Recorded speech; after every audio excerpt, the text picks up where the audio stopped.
माझे नाव सिद्धी दत्तू सगवर, इयत्ता 4थी.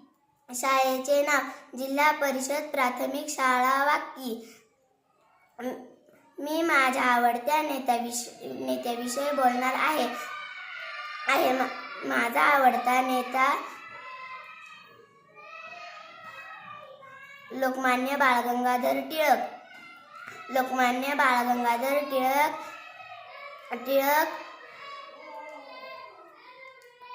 स्वराज्य हा माझा जन्मसिद्ध हक्क आहे आणि तो मी मिळवणारच.